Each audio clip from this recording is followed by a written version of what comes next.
Friends, welcome back to STB cooking channel. ఈరోజు మనం వంకాయ టమాటో ఎగ్ వేసి ఎలా చేయాలో చూద్దాము. దీనికి కావాల్సిన ప్రాసెస్ చూద్దాం ఫ్రెండ్స్.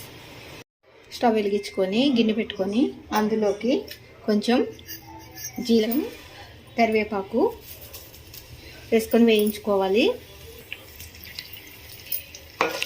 ఇవి కొంచెం ఫ్రై అయిన తర్వాత ఇందులోకి ఇలా పొడుగ్గా కట్ చేసుకొని యాడ్ చేసుకుంటున్నాను. అలానే ఒక 2 మీడియం సైజ్ ఆనియన్ ముక్కలు చేసుకొని యాడ్ చేసుకున్నాను. వీటన్నిటిని కూడా మంచిగా ఫ్రై చేసుకోవాలి. ఇలా ఫ్రై అయ్యేటప్పుడు ఇందులోకి ఒక 1/2 టేబుల్ స్పూన్ వరకు పసుపుని యాడ్ చేసుకున్నాను. పసుపు అనేది మనం యాడ్ చేయడం వల్ల తొందరగా మనకి ఆనియన్ ఫ్రై అవుతుంది.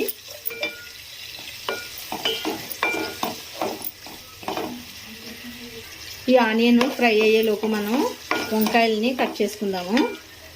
ఇప్పుడు ఈ వంకాయలను చిన్న చిన్న ముక్కలుగా చేసుకొని ఈ సాల్ట్ వాటర్లోకి యాడ్ చేసుకుందాము. ఇలా ఆనియన్ మంచిగా ఫ్రై అయిన తర్వాత ఇప్పుడు ఇందులోకి 1 టేబుల్ స్పూన్ వరకు అల్లం వెల్లిగడ్డ పేస్ట్ని యాడ్ చేస్తున్నాను. ఇది పచ్చివాసన పోయేంత వరకు కూడా మనం ఫ్రై చేసుకోవాలి. ఇలా మొత్తం అల్లం వెల్లిగడ్డ పేస్ట్ అనేది పచ్చివాసన పోయిన తర్వాత వంకాయ ముక్కల్ని యాడ్ చేసుకుందాము. ఇలా నేను పొడుగ్గా కట్ చేసుకున్నాను. ఈ కట్ చేసుకున్న వంకాయ పీసెస్ అన్నిటిని కూడా ఇందులోకి యాడ్ చేసుకుందాము. అలానే మనం కట్ చేసి పెట్టుకున్న టమాటా ముక్కలను కూడా యాడ్ చేసుకున్నాము. వీటిలన్నిటిని కూడా ఒకసారి కలుపుకుందాం.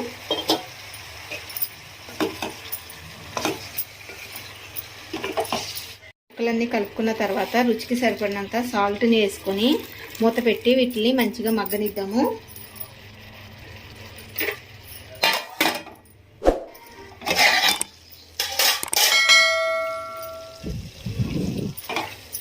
ఇలా వంకాయ మంచిగా మగ్గుతున్నప్పుడే మనం కొంచెం 1 టేబుల్ స్పూన్ వరకు ధనియాల పొడి,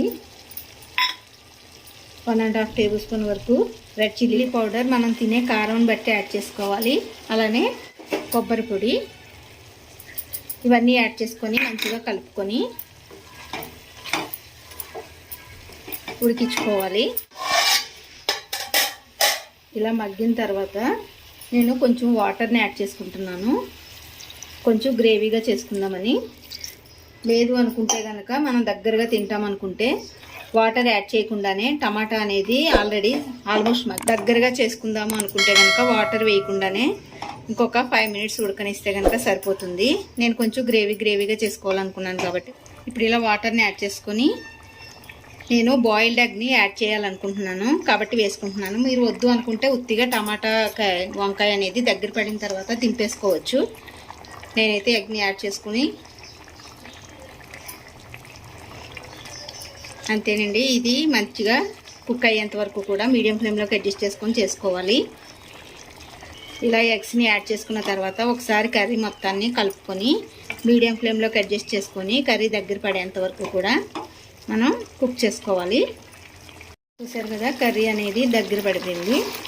ఇప్పుడు మనం ఇందులోకి కొంచెం కొత్తిమీరను వేసుకొని ఒక 2 మినిట్స్ ఆగి స్టవ్ ఆఫ్ చేసుకోవచ్చు. ఇందులోకి ఇంకా నేను వేరే మసాలాలు ఏమీ యాడ్ చేయట్లేదు. ఇలా కొంచెం కొత్తిమీరని యాడ్ చేసుకొని స్టవ్ వెంటనే ఆఫ్ చేయకుండా ఒక 2 మినిట్స్ ఆగి ఆఫ్ చేసుకుంటే కొత్తిమీర ఫ్లేవర్ అనేది మంచిగా తెలుస్తుంది.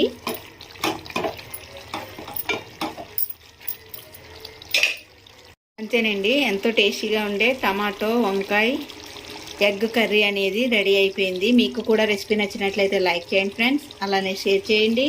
ఇంకా ఎవరైనా సబ్స్క్రైబ్ చేసుకోకపోతే చేసుకోండి ఫ్రెండ్స్. Thank you.